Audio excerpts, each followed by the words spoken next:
الرحمن الرحیم۔ اللہ تعالیٰ کے فضل و کرم اور اس کی عطا فرمودہ توفیق سے ہم نے یہ مضمون خصوصاً جن میں ہم اپنی زندگی کو خوبصورت بنانے کے لیے مختلف اقوال خصوصاً اللہ تبارک و تعالی جل جلالہ کے حکم اور نبی پاک صلی اللہ علیہ وسلم کے مبارک فرمان اور صحابہ کرام رضوان اللہ تعالی مجمعین اور ائمہ کرام کے جتنے بھی اقوال ہیں وہ پیش کریں گے کہ تاکہ ہماری زندگی خوبصورت سے خوبصورت بن جائے۔ تو ہماری زندگی میں جس خاص وجہ سے بہت زیادہ مشکلات آ جاتی ہیں وہ ہمارا غصہ کرنا ہے۔ تو اس حوالے سے قرآن مجید فرقان حمید اور حدیث رسول صلی اللہ علیہ وسلم کی روشنی میں اس معاملے کو سمجھنے کی کوشش کریں گے۔ اللہ تبارک و تعالی جل جلالہ نے اپنی لا ریب کتاب کے اندر حکم فرمایا وَسَارِعُوا إِلَىٰ مَغْفِرَةٍ مِّن رَّبِّكُمْ وَجَنَّاتٍ أَرْضُهَا السَّمَاوَاتُ وَالْأَرْضُ۔ فرمایا کہ اے لوگو لمبی امیدیں نہ ڈالو، اپنے رب کی مغفرت کی طرف اور جنت کی طرف دوڑ کر آؤ، اور جس کی جنت کی لمبائی زمین اور آسمان جتنی ہے اعدت للمتقین، یہ جنت متقین کے لیے اللہ تبارک و تعالی جل جلالہ نے تیار فرمائی ہے۔ آگے پھر ان متقین لوگوں کی صفتیں بھی اللہ تبارک و تعالی جل جلالہ نے بیان فرمائی۔ فرمایا الذین ینفقون فی السراء والضراء، فرمایا وہ لوگ جو خرچ کرتے ہیں خوشی کے اندر بھی اور غمی کے اندر بھی، اور آگے فرمایا والکاظمین الغیظ، اور غصے کو پی جاتے۔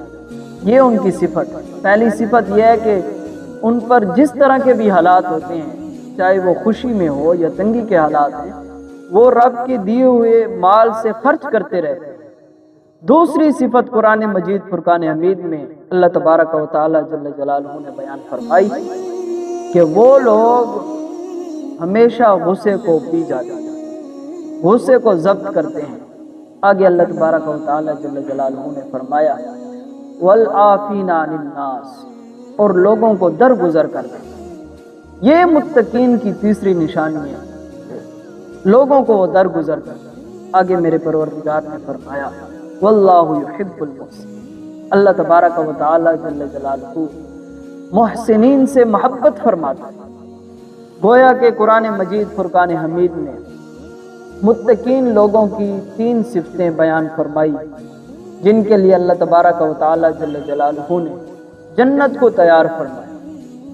وہ ان کی پہلی نشانی یہ ہے کہ وہ چاہے خوشی ہو یا غمی ہو وہ مال خرچ کرتے ہیں، رب کا دیا ہوا رب کے بندوں پر خرچ کرتے ہیں۔ دوسری صفت یہ ہے کہ جب بھی انہیں غصہ آتا ہے تو وہ غصے کو پی جاتے ہیں، غصے کو ضبط کرتے ہیں، اینگر مینجمنٹ کرتے ہیں۔ آگے اللہ تبارک و تعالی جل جلالہ نے فرمایا کہ وہ لوگ درگزر کرنے والے، لوگوں سے غلطیاں ہو جاتی ہیں وہ لوگوں کو درگزر کرتے ہیں، معاف کر دیتے ہیں۔ واللہ یحب المحسنین، اللہ تبارک و تعالی جل جلالہ نے فرمایا ایسے لوگوں سے اللہ تبارک و تعالی محبت فرماتا ہے۔ اب اس آیات مقدسہ کا ابتدائی حصہ جو ہے وہ سارعوا، دوڑ لگاؤ، باب مفعلہ سے ہے، اپنے رب کی بخشش کی طرف دوڑ لگاؤ۔ اب اس کا یہ مطلب بھی نہیں ہے کہ آپ 5-6 کلومیٹر واک کر کے پھر آئیں، اس کا مطلب یہ نہیں ہے۔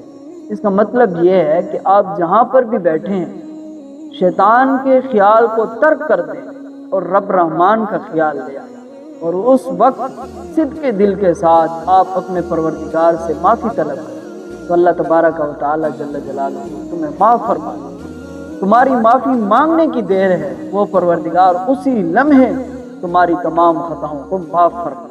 وَسَارِعُوا إِلَىٰ مَغْفِرَةٍ، اس آیات مقدسہ کے اندر وَسَارِعُوا کے لفظ کا مطلب یہ ہے کہ تمہیں شیطان نے لمبی لمبی امیدیں لگا رکھی ہیں، تمہیں شیطان ہر وقت یہ چانست دیتا ہے یہ بات تمہاری دل میں ڈالتا ہے کہ نہیں ابھی تو بہت ساری زندگی پڑی ہے، معافی مانگ لینا، وقت بہت ہے، لیکن تمہارا پروردگار فرما رہا ہے کہ اس شیطان کی بات کو ترک کر دو، چھوڑ دو اور میری طرف آ جاؤ۔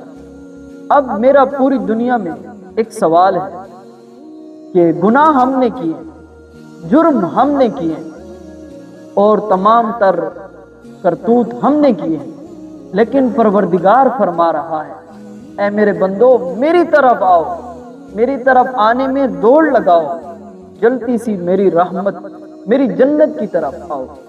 گویا کہ ہم اپنی جانوں سے اتنی محبت نہیں کرتے جتنی ہماری جانوں سے ہمارا پروردگار محبت فرماتا ہے، اور وہ فرما رہا ہے کہ میری بخشش کی طرف، میری رحمت کی طرف تم جلدی جلدی آ جاؤ اور شیطان کے جتنے بھی خیالات ہیں ان کو ترک کرو۔